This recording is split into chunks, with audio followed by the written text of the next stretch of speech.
Welcome to Muslim Apologetics Australia. I hope you're doing well. Uh, this is a debate, and I'm going to narrate the whole debate to you.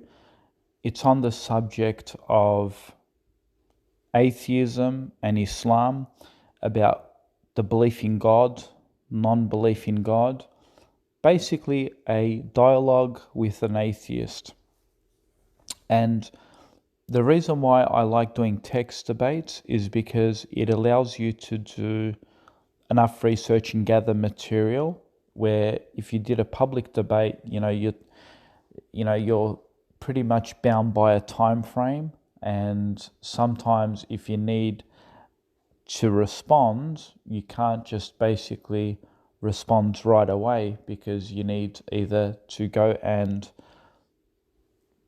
find the information that is required, or you need to investigate a claim being made. So this is why I like doing text debates, because it gives you enough time to prepare yourself. So my guest here is today Sia Epelian. I can't even say his last name, I'm sorry. Sia Epelian. I hope I'm saying it right. And yes, I'm not too sure if he's from Afghanistan or Pakistan, or nevertheless, let's go ahead and start the responses, and you'll see the counter responses. Please pay attention to this, because this is good, and I've done many of these debates, and you're going to like this one. So, of course, they all start with the same narrative. He writes, "In our day and age, science leads to atheism because we no longer need God to explain how natural processes work." Okay, so what is the response to this?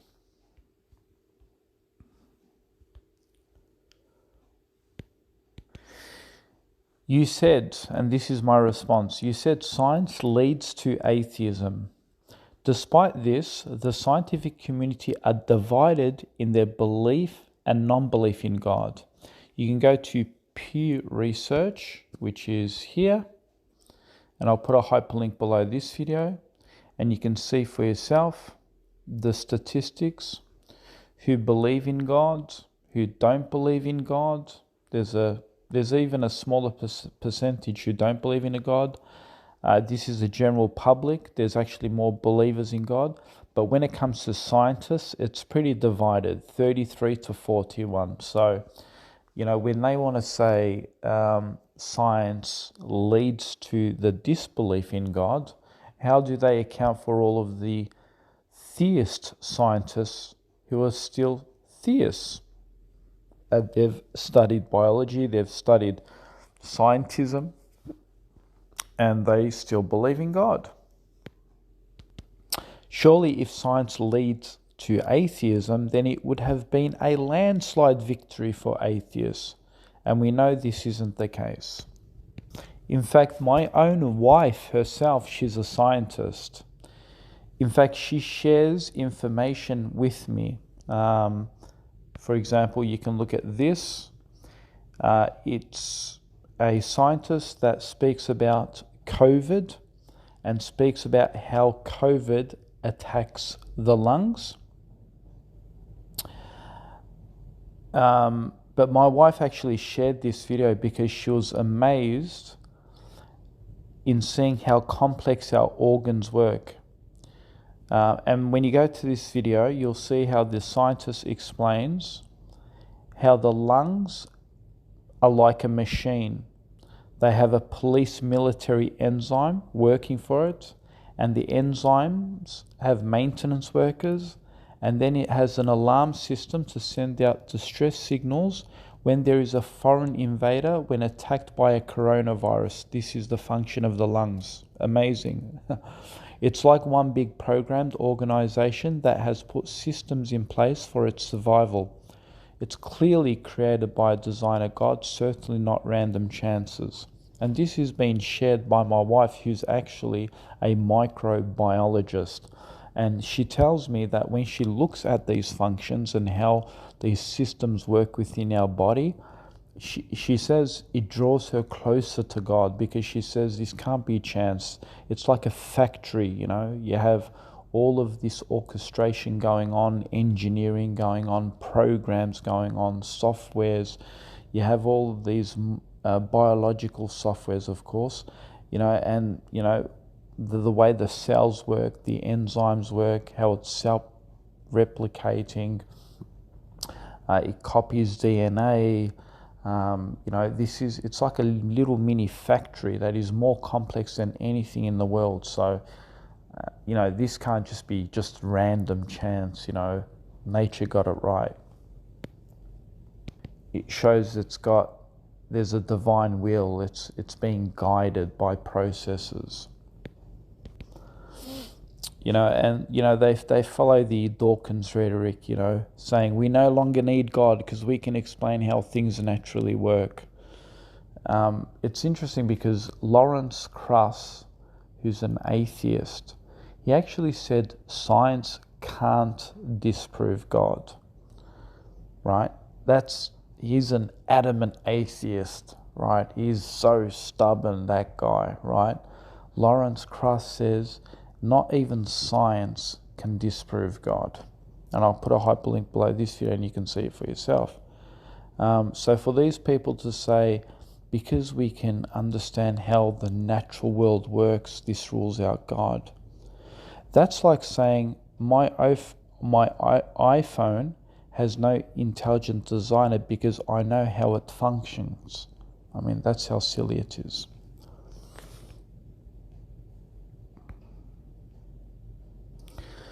He says science doesn't tell us what to do. Okay, we'll bypass that one. Okay, there was a comment, but I think he actually deleted it. He spoke something about how, early human beings, or human beings in general, they couldn't really explain lightning, so they pointed and said it's God. And then, that old argument, it's a really old argument. And then now that we have science, we can explain how lightning works, therefore, we don't require God. So what is the response to this? The response to this is pretty straightforward. The need for a creator or creators was humanity's first attempt to explain how the natural world works. Lightning happens because God is angry. In the modern day and age, science explains how everything natural works without the need for God. That is why atheism is more modern trend instead of historical one. So this is the argument they make. Now the response to this is, no, Muslims don't say lightning happens because God is angry. Who taught you that? Can God use lightning or perhaps earthquakes to punish people? Of course. But no real Muslim who understands the concept of God will just say God exists because lightning proves his anger. Just because you can explain the mechanism doesn't mean the mechanism doesn't have a creator. If I explain how an iPhone works and how when you push that button with force, that then turns the volume up, which then emits sound waves. No one would assume that since you can explain how and why sound comes when you turn the volume up, doesn't mean someone didn't design those buttons and microphone. Similarly, just because we can explain how the human body works, doesn't mean that the human body or nature and lightning doesn't have an ultimate creator. So now Seer comes back in response and says, I meant religion was a way to explain the world back in the days. Now we have science, so we don't need religion anymore. If we can explain events in the universe through natural processes, we don't need God. My response to that is, you can explain events in the universe? Really? This is by Lee Strobel, who writes, to continue in atheism, I would need to believe that nothing produces everything, non-life produces life, randomness produces fine-tuning, chaos produces information, Unconsciousness produces consciousness, and non-reason produces reason. I simply didn't have that much faith. To continue, I love how you say science can answer it, despite even Richard Dawkins himself has no clue on how the first single-cell complex cell, which is pretty complex, came about on Earth.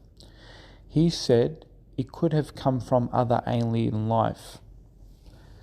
Is that an answer? Science can explain everything? If so, why does science play guesswork if it supposedly can explain everything?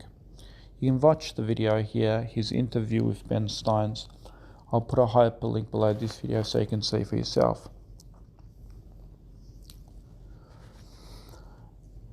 To continue, your scientists admit they don't know the answer about how the natural processes came to be.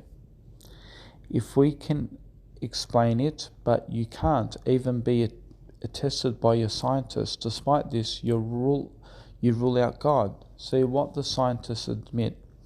Watch the video below this link. See for yourself how they constantly say that we don't know.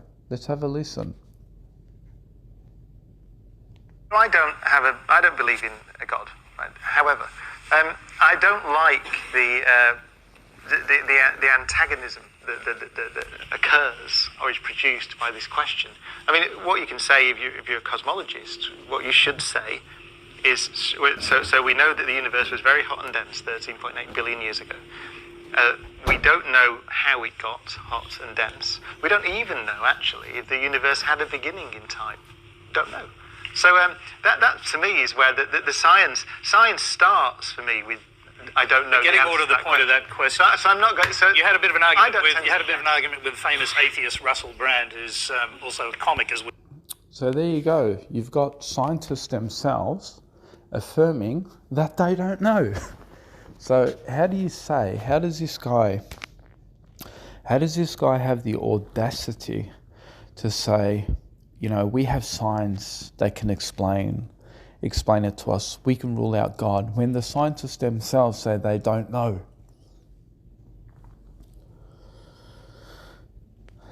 If you want to see evidences of God, I'll put a hyperlink below this video, you can see it for yourself. Mechanical design of the ear. Process of hearing involves sound waves creating mechanical motions that cause fluid in the ear to move in waves and trigger nerve impulses that the brain interprets as sound. The outer ear functions to funnel sound waves. The vibrations from these waves reach the middle ear and move the tympanic membrane, also called the eardrum. This causes three bones, called the auditory ossicles, to also move. The bones make contact with a fluid-filled structure in the inner ear called the cochlea. The mechanical movements of the auditory ossicles move fluid inside the cochlea. Fluid waves move hair cells that line the cochlea. The movement of these cells activates nervous system receptors. Signals are carried through the vestibulocochlear nerve, cranial nerve 8, to the temporal lobe of the brain, where they're interpreted as sound. Can you imagine you saw that machinery in your ear? You know, can you imagine, like, seriously, this atheist thinks that just miraculously designed itself over millions of years, engineered itself. Would anyone believe that? You know, we even create cochlear implants. You know, we do things to try and help if someone loses their hearing. You know, and that takes sophisticated, intelligent doctors to do those things. Scientists to create things like this. Sometimes if we lose our hearing completely, the scientists can't even give our hearing back, right? I mean, are we really to believe that this just happened by coincidence, chance, over millions of years? I mean, that would be absolutely absurd. It's clear that it was created by a designer, true God. You can see more evidences here, more machinery, human body, ATP enzymes. This is amazing.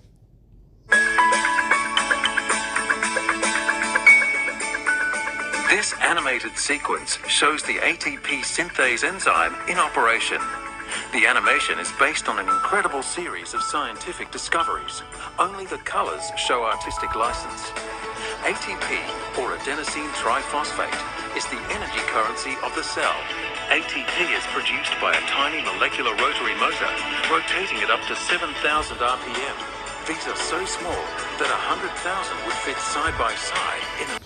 And then you can see other things like this. Cells interact with PSGL1, a glycoprotein on leukocyte microvilli. These interactions are... I mean, you can see how amazing these things work, right? The cells. Plus and depolymerization. Others will associate with special mRNA molecules into proteins. So what copies? Some of these proteins will reside in the cytosol. They can actually copy strands and regenerate. It's amazing. So, I mean, there's plenty of examples, even machinery in the male reproductive system.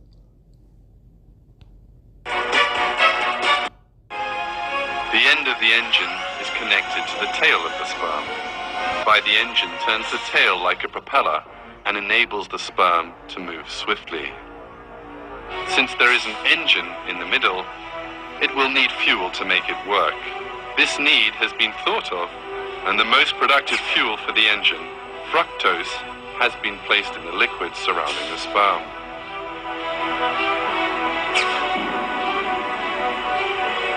In this way, the fuel for the engine is provided throughout the length of the journey. And then, you know, we can see other things, you know, examples. I mean, look at that. This is just like a one whole big machine, right? And, you know, if anyone told you that machines in a factory were just created, you know, just molecules came together, created, no one would believe that, yeah.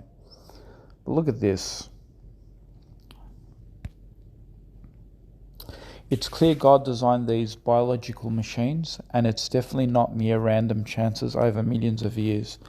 It's clearly engineered by an intelligent mind we call God, and not random unguided mutations that got lucky. That would be foolish presumption to think that these complex organisms guided and designed themselves. No person with a bit of common sense would believe in that nonsense. You still think God is not required? Sear writes back, says, these organisms guided themselves in a span of millions of years. All it takes was time. So I responded back by saying, brainless Mother Nature that came from chaos guided nature to develop machines. That would be like saying over millions of years a tornado swept through a metal junkyard and created a Boeing 747. The interesting thing is this, even as human beings, as intelligent as we are, we can't even create life forms. To come close to creating life, we need to go to school, not just any school, but we just have to get higher education. And on top of that, we must build equipment and get funding and use many other experts to come close to engineering life. In other words, it takes intelligence to create life. And despite this, you think over millions of years, brainless Mother Nature that never went to school engineered a very, very, very complex machinery cell? Come on, Seer. I'm sure you're wiser than that. Seer writes back and says, dude, we are all made of molecules. Therefore, we evolved from molecules in a span of billions of years. So my response to him is, atheists say, no, God created the complex life forms. The process of nature over millions of years can perfectly explain how things were created. This is what atheists claim. My response to that is, if you believe it is perfectly explained by nature that everything is created through slow processes, then I ask, a T-Rex dinosaur have been extinct for millions and millions of years. Surely, if nature did create these creatures millions of years ago, we would expect us by now to stop dreaming about the past and create one right now. Of course, an atheist would say, well, just because we cannot do it now does not mean we cannot do it in the future. Thus, it doesn't mean a God did it. My response to that is, sure, I'll give you that point. However, it makes one wonder if primitive nature millions of years ago achieved creating complex living forms back in the Stone Age like dinosaurs, how is it possible that we are in great difficulty creating them in an advanced world? Sia writes back, the atheist, he says, we have technology to clone extinct animals. That's not a response. First of all, you don't have technology to bring Tyrannosaurus Rex back, right? Secondly, when I say create a dinosaur that we haven't seen before. Of course, not using already existing materials. Create your own materials. Create your own genome, create your own protein, create your own amino acids, and form something. Not take something that's already in existence, manipulate it, and claim victory over it. That's cheating. That's like sitting in a maths exam and cheating someone else, taking someone else's answers and then claiming it's yours.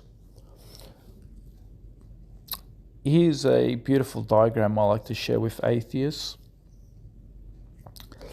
One's a camera, 15 megapixel. This is a creator. On the right, this is a human eye. Apparently it has no creator. It was just an accident. 574 megapixels. Come on, Sia, you're smarter than that. 574 pixels came from billions of years of unguided experiment, did it? Sia writes back and says, pixels are not organic like life forms. My response to that is, are you trying to say that because a camera lens is not organic, therefore cannot evolve? Well, don't you believe that evolutionary life forms also evolved from non-living elements? Thank you for affirming that.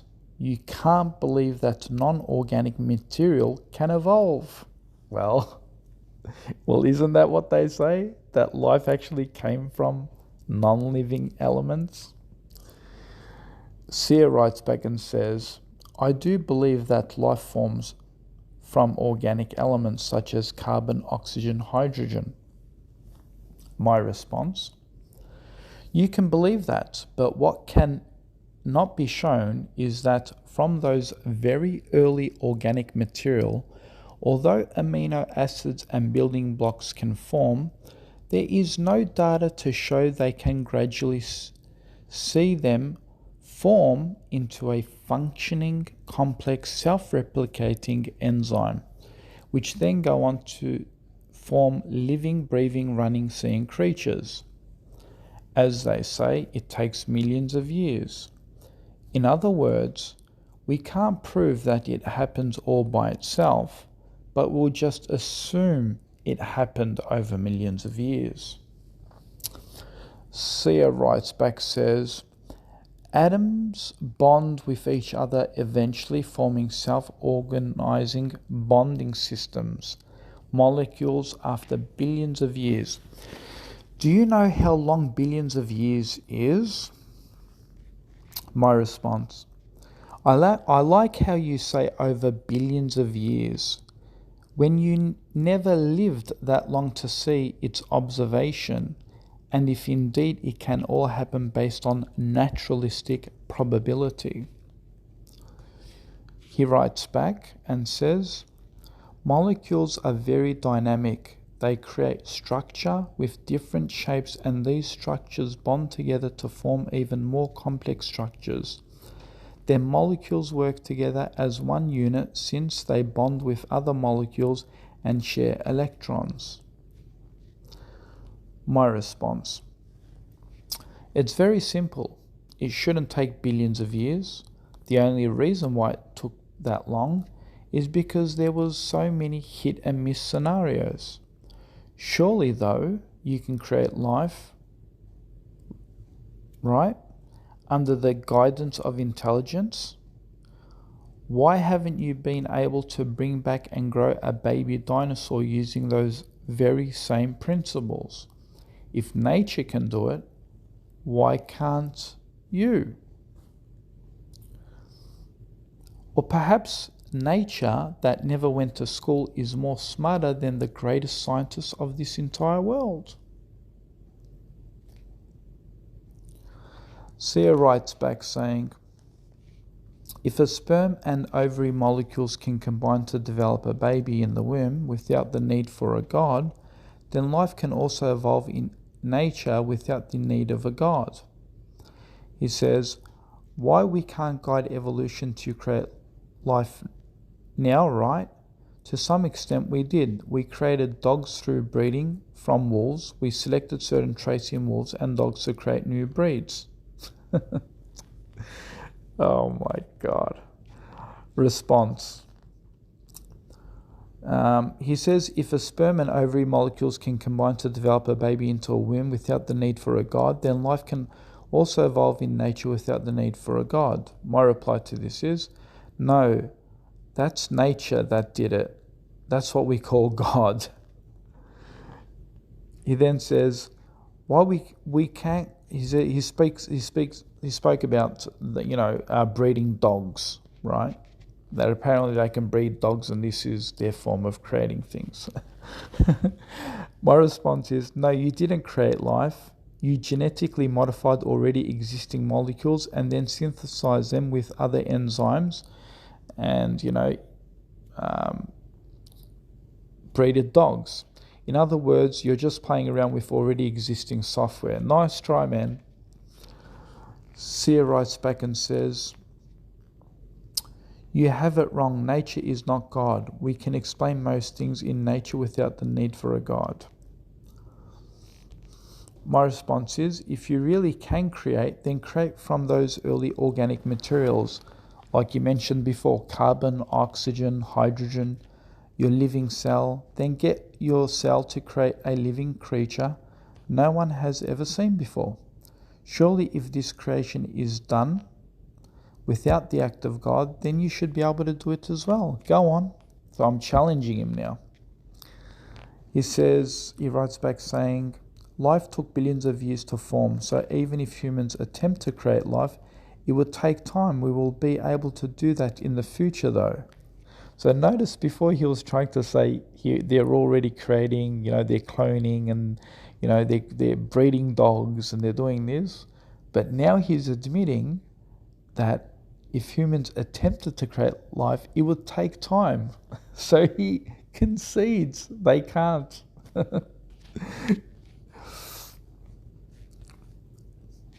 My response to this is an excuse I hear all the time. We will eventually do it in the future. Again, why do we need more time? Mother Nature achieved this billions of years ago, way before the Stone Age, way before any modern advancement. Not only that, but it created billions of species. Mother Nature had no formal education. It basically just created at will, without even effort of having to go to school. And despite all of this, we are in the modern world, modern advancements. We can even send a man to the moon. And despite this, you're saying perhaps into the future we will. This goes to affirm it's not a mere accident, it's not a mere coincidence, nor is it the work of nature alone, but rather it requires some pretty super intelligence to create living forms. The fact that you're saying we may in the future only affirms that we are not just yet smart enough, and we require bigger and even more profound intelligence people to maybe come along in the future to achieve this. Which goes to show creating this new species actually requires higher intelligence. This is a slap in the face to those who claim primitive nature billions of years ago created all these complex life forms. That is the minimum, the dignity that Allah has given me and you. وَلَقَدْ كَرَّمْنَا بَنِي آدَمَ. Allah says very clearly, indeed, we have honored the son of Adam. We have honored him. What type of honor? We gave him dignity, respect. In Surah At-Teen, Allah says, لَقَدْ خَلَقْنَا الْإِنسَانَ فِي أَحْسَنِ تَقْوِيمٍ. We have created mankind in the best posture. We honored man. We gave him ability beyond other creatures on earth. On earth, Allah gave you the best posture. I was speaking on Friday at a masjid in Zimbabwe, and I spoke to the congregation. They laughed when I told them, can you think of a better place to put any organ of yours within your body besides where it is right now? Any organ that you have, your nose, your eyes, your ears, your fingers, your nails, whatever you have, any organ, can you think of a better place? Take it out and put it somewhere better than where it already is. Can you? Anyone here? Put your hand up if you can. We can hear what you have to say. Well, if you put your hand up, we wouldn't like to see your mouth here, Imagine if our mouths had to be where our hands are. We'd start eating money. So Allah says, we favored you. We gave you dignity. That's amazing. I mean, look at that example. I mean, it's not just chance that our body parts are where they are. Nature didn't have this miraculous idea to put things where they are. It's obviously guided by a supreme King God. Allahu Akbar.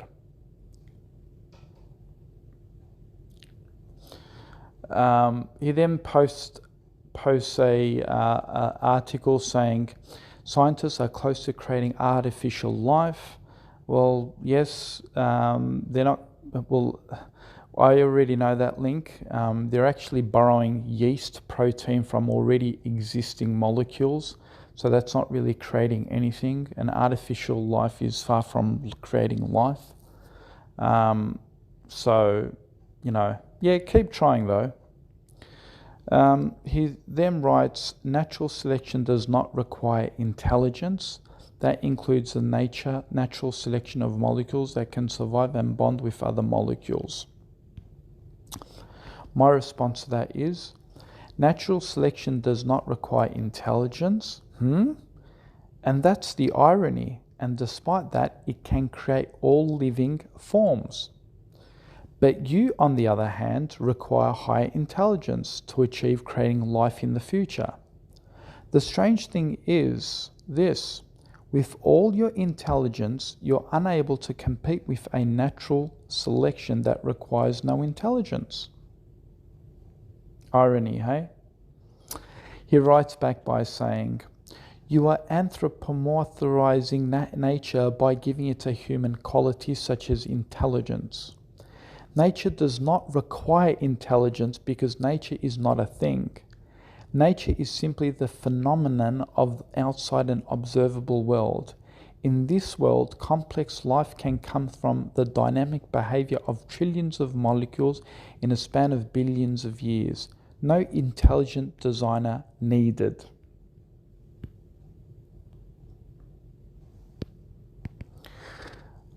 I actually find it laughable when you say no intelligent needed. Despite this, you're saying you're not intelligent enough to create a new species, and you need to require more intelligence into the future to be able to create this species. So, to sum up, folks, natural selection has no intelligence but is still able to create life forms of all kinds, according to this atheist. Human beings who are intelligent still need time into the future to create life. Do you see how silly humans are looking? Even brainless nature is smarter than you. Actually, this shows nature isn't stupid, but it's being guided by a God that's highly intelligent. Now, when he gets completely refuted and debunked, he changes the subject slightly. He says, science is incompatible with Islam. Science says we evolved from apes, while Islam says we are descendant from Adam and Eve. The first one makes a lot of sense, while the later one makes no sense, he says.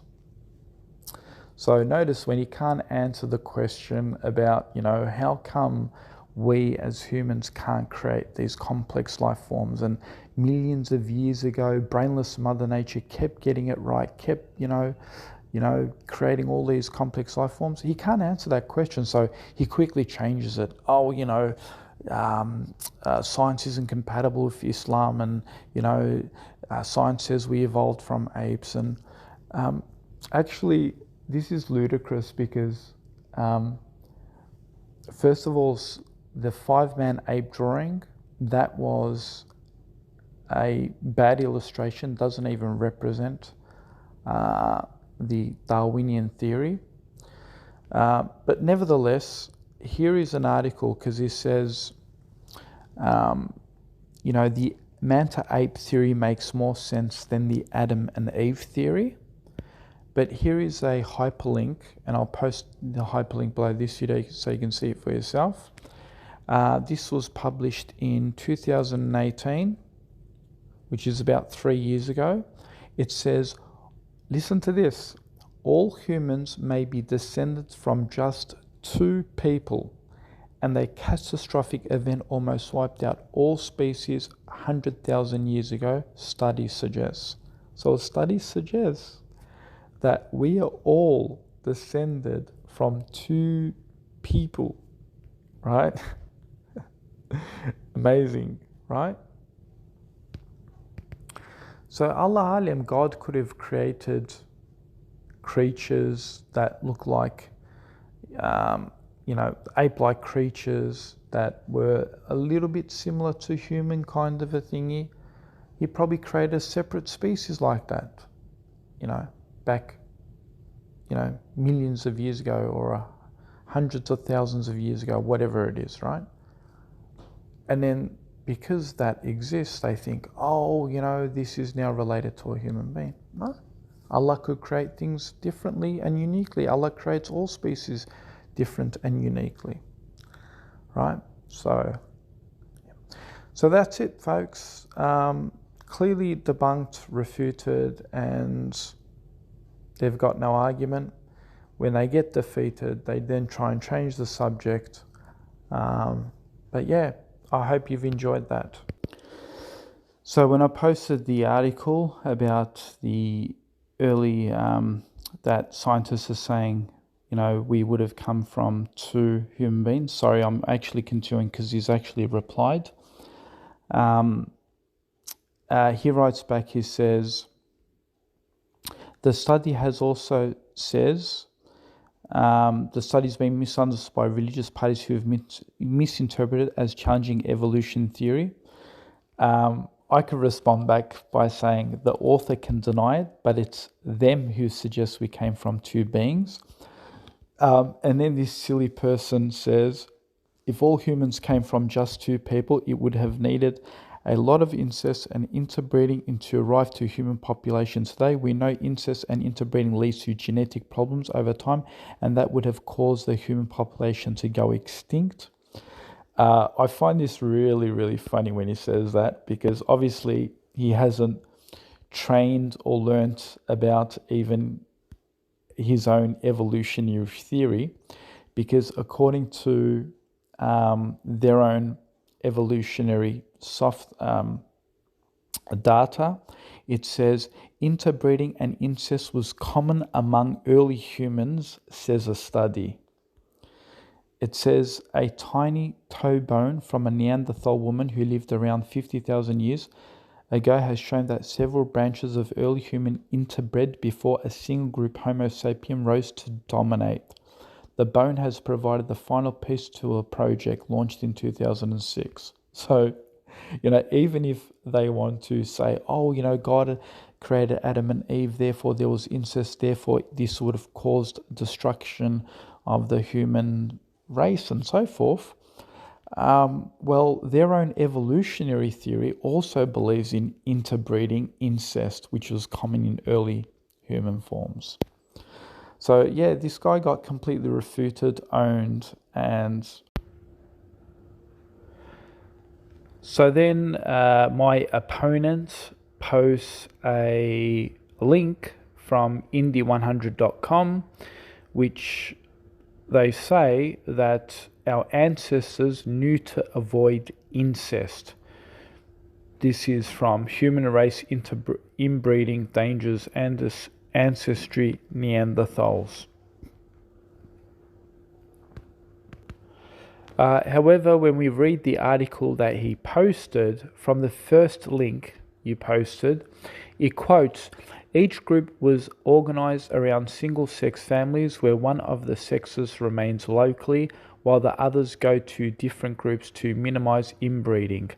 The researchers go on to explain, notice, it talks about how they moved to minimize inbreeding. In other words, they're not saying that inbreeding wasn't common. It was at first. It may have become less common as they spread out.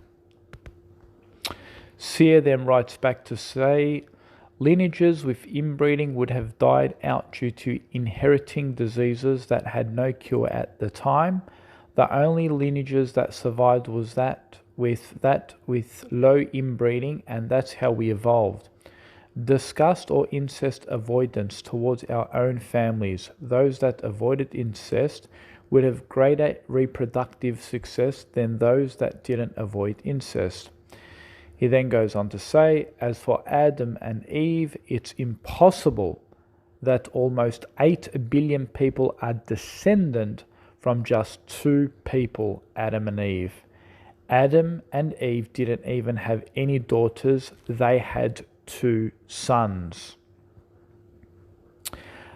So it goes to show that this person is ignorant about Islam because he's made an error. False. According to Islamic theology, Adam had daughters and sons, not just sons. You can read the link here at Islam Q&A. It's over here. Marriage of Adam's sons to his daughters at the beginning of creation. You can read the evidence all from the hadith and the narrations here. Just go to Islam Q&A, marriage of Adam's sons to his daughters at the beginning of creation. Also, you can find the same here. Here's the same evidence can be found here.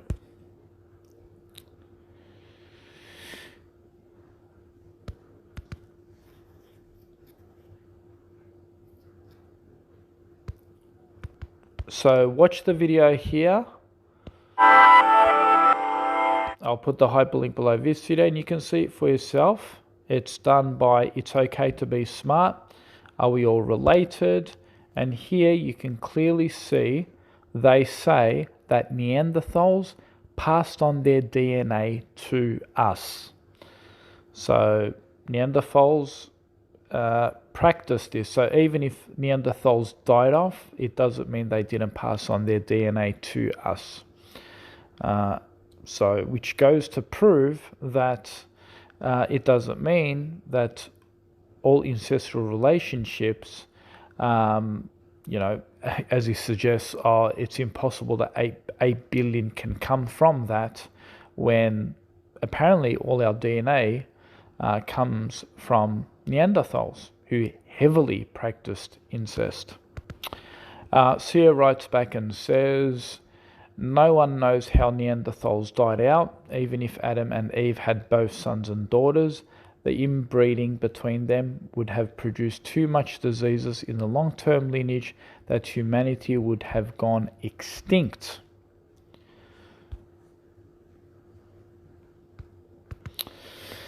I've kind of generated a meme here. So the topic is, God created Adam and Eve, a genetic catastrophe. Atheist. This is what an atheist would say. Your God created Adam and Eve, which had children who committed incest. You know what inbreeding does, eh? Me, and this is my response, according to the atheist worldview, we are also the product of early primates inbreeding with one another, yet we have seemed to have turned out well. The atheist responds and says, actually no, there was interspecies breeding as well between Neanderthals and Homo sapiens. Me, my response, yes, as well, but not always. Going back in the chain of events, there would have ought to have been two exactly related beings that would have had sexual relations with one another in order to start the offspring process, which eventually led to modern humans.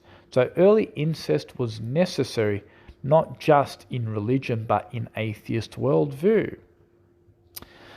Sia writes back and says, most animals, including humans, did not inbreed. Some may have done so when there were lack of mates, but most of them did not do so. It's not possible for incestuous inbreed to lead to human population around 8 billion we see today. My response is, the link you posted says Neanderthals aggressively were engaged in incest, and the video I posted, a scientist talks saying modern humans share Neanderthal DNA, and most humans, since they share Neanderthal DNA, have turned out fine. So I have no clue what you're on about saying it's not possible ancestral inbred to lead to human population of, say, 8 billion. Your own DNA stems from Neanderthals who were indulged in incest, but you seem to have turned out fine. No? Sia writes back and says, if that was the case, the Neanderthals died out due to inbreeding. It just verifies my point that incest leads to extinction. He goes on to say, your conclusion is bad. They could have died from warfare with Homo sapiens or some catastrophic event which wiped them all out.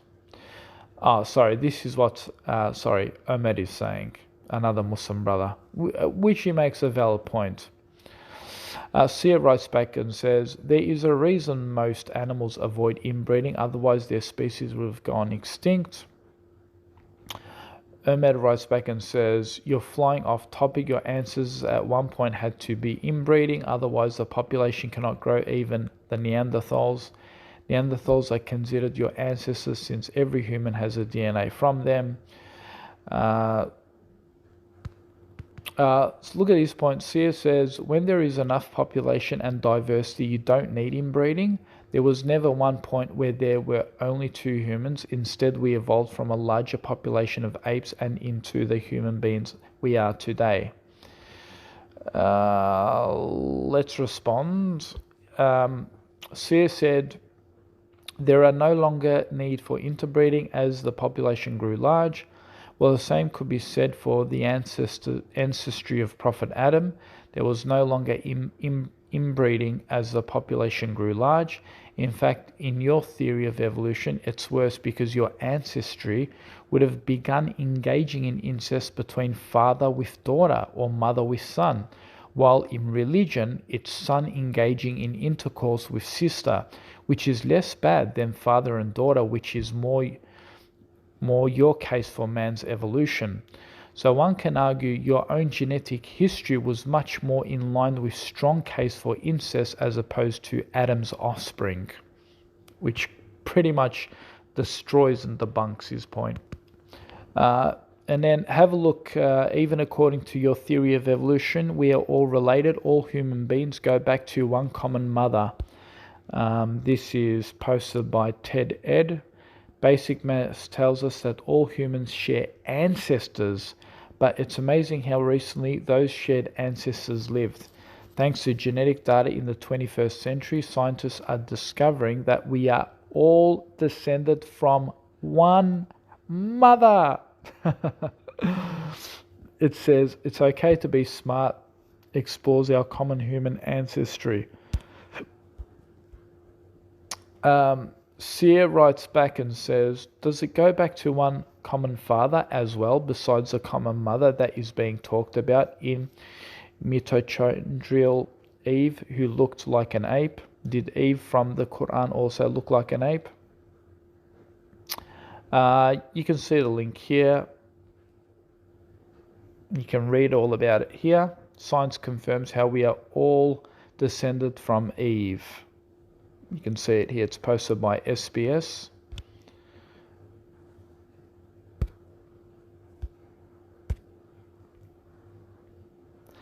My response is, it doesn't matter what Eve is supposed to look like. No one has her photo. He says, mitochondrial Eve looked like an ape. My response is, it possibly could go back to a common father. I'm not sure, but according to reports, it goes back to a common mother. But what wasn't your initial argument? Your initial argument, we are not part of being inbreds. And I said, really, bro? She looked like an ape? You have a photo? Maybe they have iPhones back then? He says, yeah, I still think we are not part of inbreds. We have her. He says we have her fossils. And so he posts an article here, which is that one there. Okay, going down.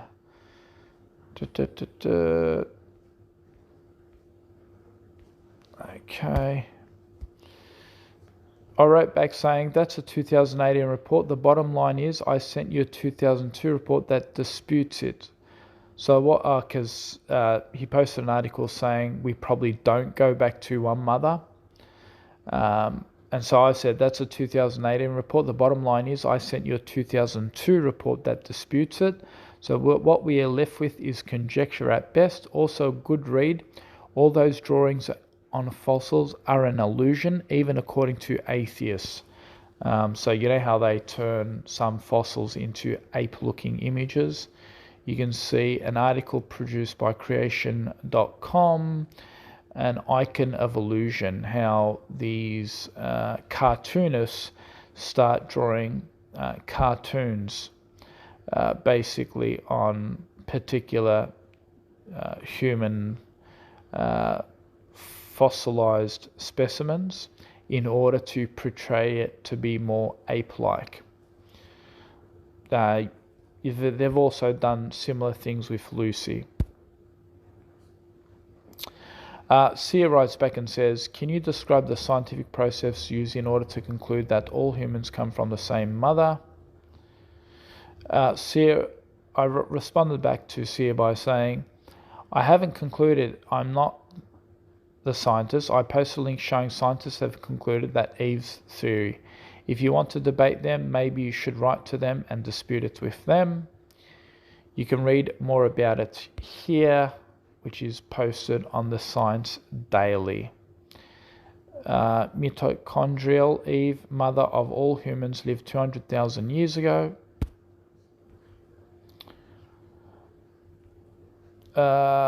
He then posts an article to contradict my article about that we all go back to our mother, which is here. No, mitochondrial Eve is not the first female in species. I then counter-responded to this article really easily.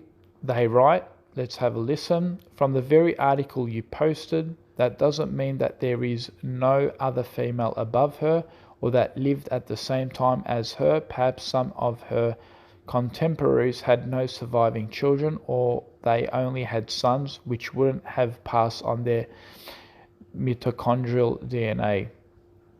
My reply to that is, as you can see, he's only making an assumption. He's making claims that other females may have existed during her time. Well, even if they did, those other existing females could have been her very own inbred offspring. Or perhaps she may have been the inbred cousin of an earlier existing female. Seriously, you're now beating a dead horse. There are enough scientific articles that suggest strong incest in our human history. So I don't know why you're trying hard to beat a dead horse. You can read here. This is an article here from another scientific website. This is posted on the BBC. It quotes, have a listen. So what of the last man and woman? It's impossible to say with any certainty, though Stefan is tentatively optimistic. The evidence for the short-term effects of low genetic diversity is very strong. But all these things are probabilistic. There are stories of incredible journeys back from the brink. Anything is possible. So they're talking about could we get billions of people from a handful of people, for example?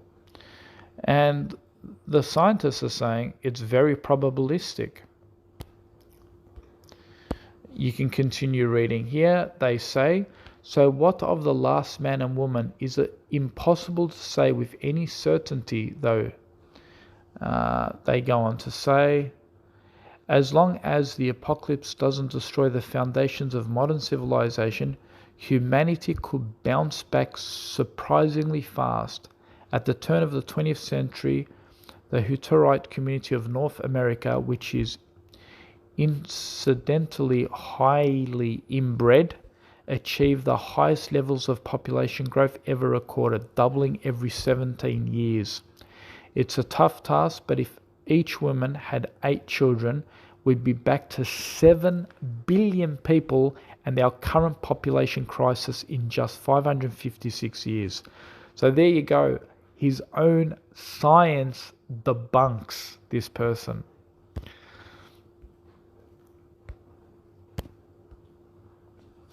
They're saying even from just 2 people, humanity could bounce back to existence and turn into billions. This is again a BBC report. You can see here. This debunks his earlier argument to say, how can Adam and Eve create, 8 billion odd people, right? And this article, could just 2 people repopulate the earth? You can read it by Zaria Govet. It's posted by the BBC.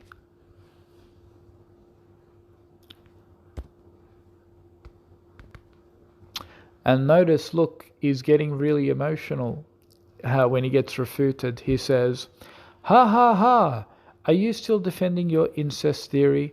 If we did descend from Adam and Eve, then there would be lower rate of genetic diversity, which is obviously not the case. Genetic diversity and different races prove that we didn't come from 2 people. My response is, I posted science article that suggests it can happen. I'm not saying it. Your scientific data suggests those possibilities. Oh, you're laughing now. That's what I wanted to see. A bit more emotion from a typical atheist troll. I find it really amusing that you believe in evolution and how life can emerge from non-life, and how order can come from disorder, and how consciousness can come from non-consciousness, and how brain dead can evolve into sophisticated machines.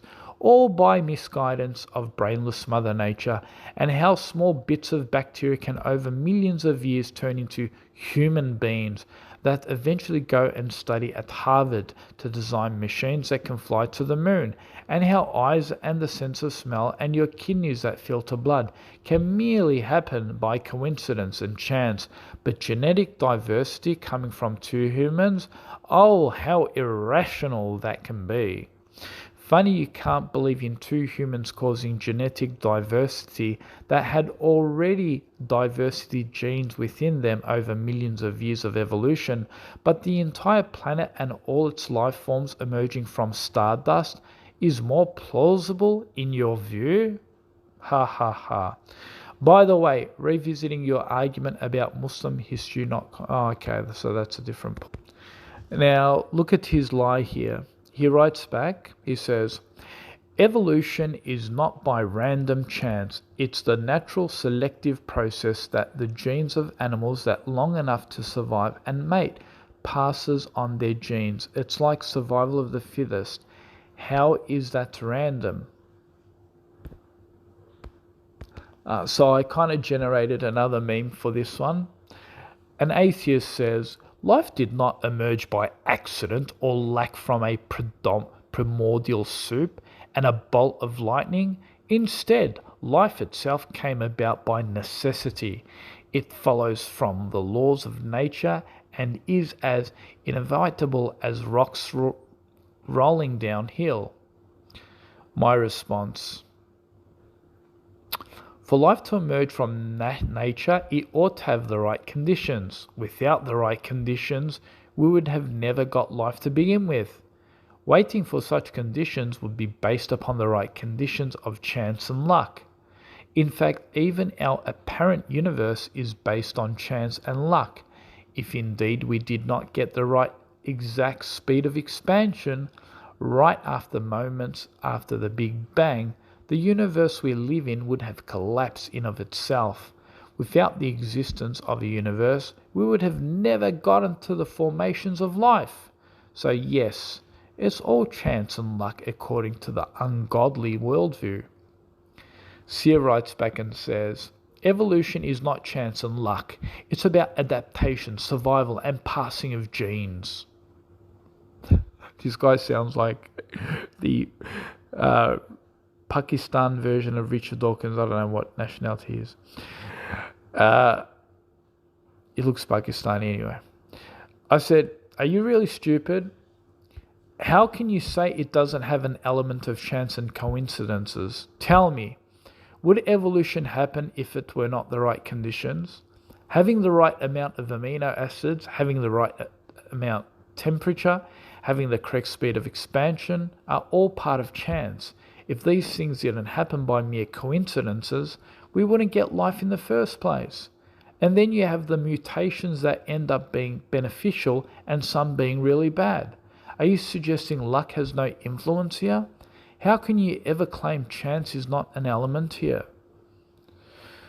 Sear writes back and says, I'm talking about natural selection. Natural selection is not by chance. My response: you about evolution. Natural selection is also based on chance. The natural selection, even according to evolution, suggests the strongest animals survive and the ones that cannot die off. This again is based on environmental factors such as climate, and these factors even have to do with mutations, which are based on randomness, which is another form of chance. Think of the coronavirus, SARS-CoV-2. Doctors are now saying either we're going to get lucky that the Delta variant doesn't mutate in a variant which is going to become much worse, or it's just going to become less severe variant where we don't have to worry about trying to come up with a new vaccine. So it's all based on luck and chance here. In fact, I'm going to now demonstrate from the Scientific American website that they actually entertain the idea that evolution is chance. Have a look. This is from their website, Scientific America, Evolution. It says, Of course, chance is important in evolution. Evolution occurs because nothing is perfect. So, there, let's have a listen where else they talk about it. They say every mutation is a gamble. Have a look. Every mutation is a gamble. Let's have a look at another one. It says, quote, beneficial adaptations, no matter what Marvel tells you, we rely on chance to help our species continue to evolve. And believe me, we as a species need to continue to evolve. So even the Scientific American website agrees with me. Again, I'll put a hyperlink below this video. You can see it for yourself. It's called under https://blogs.scientificamerica.com science-sushi evolution, a game of chance observation. And then I said, well, I guess you can now see how absurd this theory is. We kept getting lucky without guidance. Interesting. Hey. And he never replied. He got completely defeated and owned. It goes to show that he has no idea what he's preaching, totally ignorant about his own evolutionary theory and what science actually